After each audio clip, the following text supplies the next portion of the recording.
The last time the Indiana Pacers won less than 30 games in an NBA season was 32 years ago. In comparison, since 1988, the Pacers have been to the playoffs 25 times. However, the Pacers have never, in their history, won an NBA championship. So I understand if it is hard for people to get excited about a Pacers team that has hung around the top of the Eastern Conference standings this year. But in my opinion, this 2021 Pacers team is one of the most interesting and promising squads in the league. What makes this team special is its selfless identity, its depth of talent, and the potential for growth the team has going forward. Currently, the Pacers are 7th in field goal percentage, 8th in assists, 3rd in steals, 11th in blocks, and 7th in turnovers committed. These stats back up what the eye test will show you when you watch the Pacers under new coach Nate Bjorkgren. The team plays with physicality and aggression while also playing with a tangible feeling of control. From a roster building standpoint, I love the job of Pacers GM Chad Buchanan. When he joined the Pacers in 2017, he was immediately tasked with trading Paul George. In return for George, Buchanan got Domantas Sabonis and Victor Oladipo from the OKC Thunder. The following year, Oladipo would be named to the All-NBA team, and Domantas Sabonis would later flourish into an All-Star on the Pacers. Buchanan then added Malcolm Brogdon when the Milwaukee Bucks decided they didn't want to pay for Brogdon's new contract. Perhaps most impressively, last year the Pacers picked up TJ Warren from the Phoenix Suns for cash consideration, leading to a quote from TJ Warren where he said, "I'm worth more than cash considerations. It's on me to prove it, but the Suns messed up." TJ Warren then averaged 19.8 points per game on 53% from the field and 40% from three for the Pacers, which is elite offensive efficiency. Now this season, the Pacers have traded disgruntled Victor Oladipo, who the Pacers would have lost for nothing this coming offseason, for rising talent Karis LeVert. I have full confidence that LeVert will eventually blossom into an all-star candidate on this Pacers team because he will be fed a heavy diet of opportunities. And moreover, the Pacers will supply him with ample spacing and talented pick-and-roll partners. Only real question to me is when LeVert will be back healthy. But while the Pacers await the return of LeVert, the current core of the Pacers roster is built around Malcolm Brogdon, Myles Turner, and Domantas Sabonis. Brogdon, the 2016 second-round pick, has a master's degree in leadership and public policy, and he won the NBA Rookie of the Year award. He is currently having a great defensive season, while flirting with the esteemed 50-40-90 club reserved for the most elite of NBA shooters. As a defender, Brogdon is big for the point guard position, and he uses his size and quick hands to frustrate even the best of ball handlers. He is also capable of guarding multiple positions and will routinely make impactful plays as a help defender without fouling. Brogdon's only downside as a defender is that he lacks elite quickness, but he is great at directing dribblers towards his help defenders. Offensively, Brogdon has a great controlled pace to his game, and he comes across as a veteran floor general.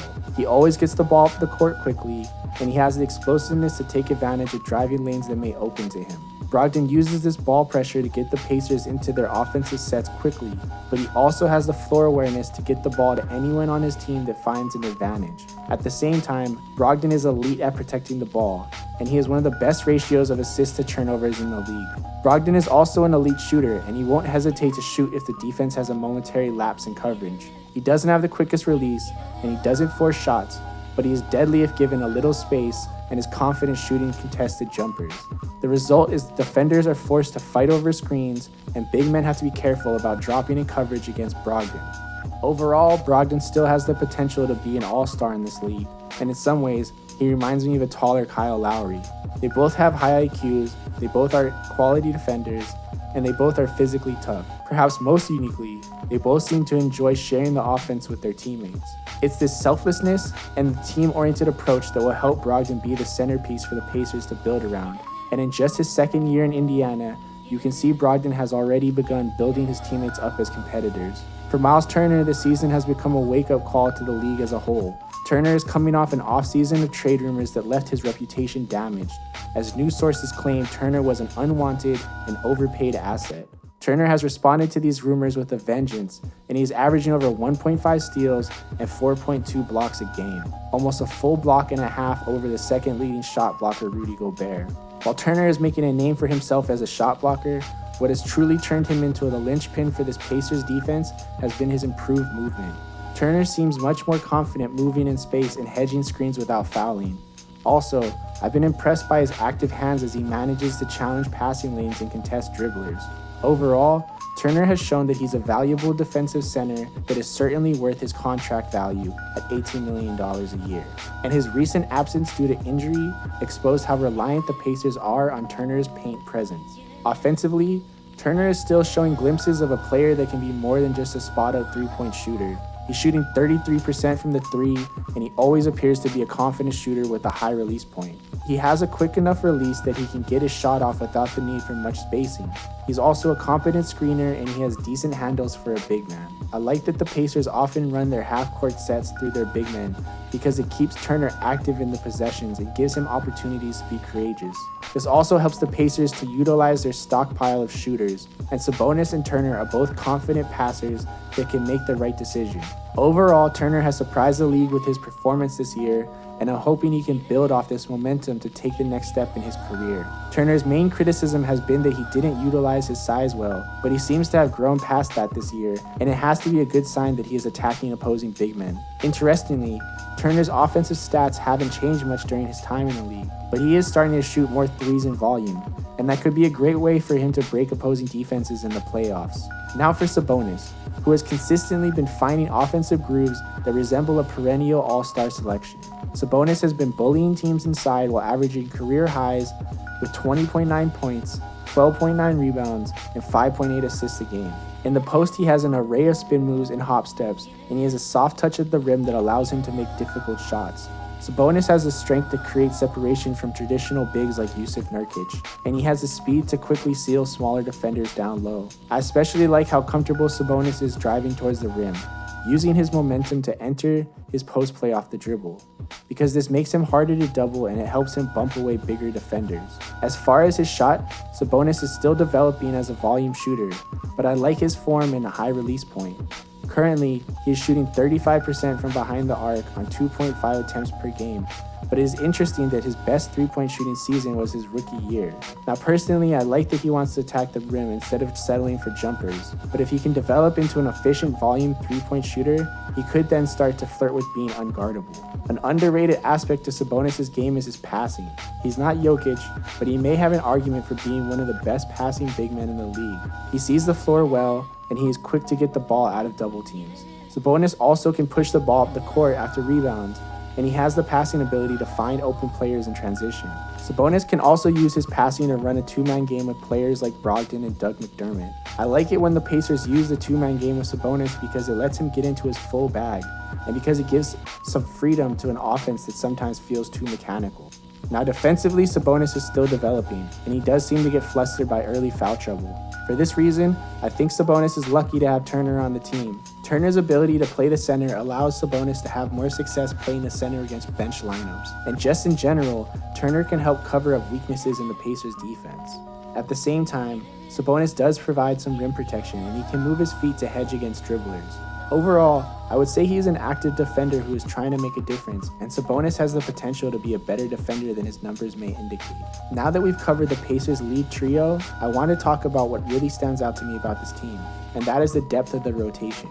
Even while missing two high-level perimeter players in Caris LeVert and TJ Warren, the Pacers still managed to have a deep rotation that consists of Brogdon, Turner, Sabonis, Justin Holiday, Edmund Sumner, Aaron Holiday, Doug McDermott, Jakar Sampson, TJ McConnell, and Jeremy Lamb. I love this group because it's a rotation of hungry players with a lot to prove, and the team just radiates this underdog mentality. Interestingly, no one in the rotation would qualify as a young player, with the youngest being Aaron Holiday, who just turned 24. And Justin Holiday, Aaron's eldest brother, is the only player in the rotation that is over 29. So I will begin with Justin Holiday, since he has been starting this year in place of TJ Warren. Justin is a great veteran piece that could benefit any team in the league, and I think he was a steal for the Pacers at $6 million a year. While Justin is on the skinnier side for small forwards, he makes up for his lack of weight by being tall and scrappy with long arms. He has the quickness to guard backcourt players, and he is a good help defender that covers ground quickly. He is also a good team rebounder with a feel for where to be on the floor, and he's scrappy enough to fight for rebounds with bigger players. Offensively, he's a deadly shooter and he is a confident finisher. He's currently shooting over 50% from the floor and over 40% from 3 on almost 5 3-point attempts per game. He also is a smart player that helps with ball movement, and he is capable of making the right pass when driving. To me, Justin Holiday is a player that impacts winning on multiple levels, and his impact is hard to miss when you watch a Pacers game. Overall, he has successfully fulfilled his role as a starter, and he should be a valuable piece off the bench when the team returns to full health. Still, I wouldn't be surprised to see Justin finishing playoff games due to his skill defensively and his steady shot. Next, I want to talk about Edmond Sumner, who is another bench player that has seen some starting minutes this year. Edmond is in his 4th year, and he is not the defensive player that Justin Holiday is, but he is a good defender with good size and the speed to stick to ball handlers.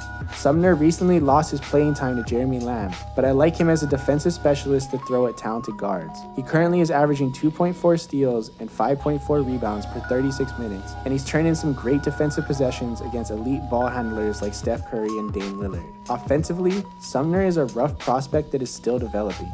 He has a decent enough jump shot that he could develop into at least an average 3-point shooter, but his most important offensive tool is his athleticism, and he's shown the ability to make acrobatic finishes around the rim.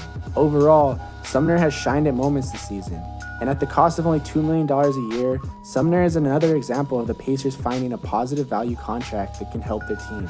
Now, the reality is it's going to be hard for him to get minutes, but with the nature of the season, I like that the Pacers have a guy like Sumner on their bench, and really it wouldn't surprise me to see Sumner get minutes guarding someone like Kyrie or Trae Young. Another perimeter player that has seen starting minutes for the Pacers is Doug McDermott. McDermott is an offensive specialist that is a dangerous shooter and an underrated finisher. He's cutting off ball and thrives running a 2-man game with Sabonis. McDermott has a quick release and great footwork, and he can hit shots on the run if given a little space. He is also aggressive catching the ball and attacking the paint, so defenders have to play him carefully. This combination lets McDermott demand a level of attention from the defense that helps open up everything else for the offense, and the tempo of the offense immediately turns up when he starts hitting shots. At the same time, McDermott is an efficient scorer who tends to have good shot selection. Defensively, he is in his 7th year, so he knows how to use his 6'7" frame to contribute on defense, and he can move his feet well enough to hold his own against guards. McDermott is also a solid rebounder, contributing over 5 rebounds per 36 minutes, so even if he's not a plus defender, he should be good enough to get playoff minutes. Overall, I would say McDermott is a great value at only $7 million a year, and he's one of the more ignitable scorers on the Pacers. He could be a big part of the Pacers' playoff plans, as he can add length and shooting to any of the lineups that will be built around LeVert being the primary ball handler. McDermott could thrive with LeVert running the offense because teams will want to focus on stopping LeVert, and McDermott can be a reliable outlet for LeVert to look for. Next, I want to talk about the Pacers' backup point guard Aaron Holiday. The youngest brother of Drew and Justin Holiday, Aaron is a 3rd-year player who still struggles with consistency, but who has a natural level of athleticism and size that makes him an interesting prospect. I like his fluid shooting motion, and he shot the 3 ball at a high percentage the last 2 years. This year he has struggled with his confidence when it comes to getting his shot up, but when he is locked in, his shot looks good, and he is certainly capable of playing with aggression. But Aaron's best assets are his speed and his bounce that he uses to finish at the rim, and this fits well into a Pacers system that wants to push the tempo. Aaron's offensive growth is important because he has the potential to be an impactful defensive player. Similar to his brother Drew, who is an elite defensive guard, Aaron has a combination of strength and quickness that allows him to frustrate ball handlers without falling. So if he can improve his offense, he could easily be a major piece of the Pacers' rotation. And at $2 million, Aaron is most definitely a positive value contract. Another player whose growth could really help the Pacers is Jakar Sampson. Jakar is an interesting player to me because at 6'9", he can be an impactful player around the rim, but he's also someone who can guard guys like Andrew Wiggins or Carmelo Anthony on the perimeter. Cleaning the glass gives Jakar a 13.6 plus minus, and Jakar is averaging a double-double in points and rebounds for 36 minutes. Personally, I was really impressed by the limited video I watched of Jakar this season, but he's only played 59 minutes in total. Apparently, he missed some games because of a non-COVID related illness, but it also seems like some games he just doesn't play. Honestly, I don't know why exactly his career has been so erratic, with him even playing in China recently, because there are definitely glimpses of talent.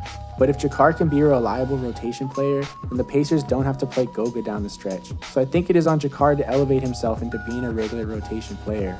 And personally, I think it would be smart for the Pacers to keep Jakar in the rotation, even if just for limited minutes, so he can get more experience. Now I get to talk about Jeremy Lamb, who missed almost a full year of play since a major injury last year. Lamb has only returned recently for the Pacers, but already his presence has been a major boost for the team. His smooth transition into the rotation is a great sign of what the Pacers can expect when Warren and LeVert return. Right off the bat, Lamb's presence on the team has added another player with size and athleticism that can match up defensively against multiple positions. He can shoot the ball, attack the rim, and handle the ball in space. So far in limited minutes, he has seemed confident and he fits in well as a player who can be a high usage option. I expect that Lamb will be fed a steady diet of opportunities with the ball in his hand until he has to take more of a playmaking backseat to LeVert and Warren. But come playoff time, Lamb could be a valuable bench asset that fits nicely into multiple lineups. For instance, a lineup of Brogdon, LeVert, Lamb, Warren, and Turner could be nasty.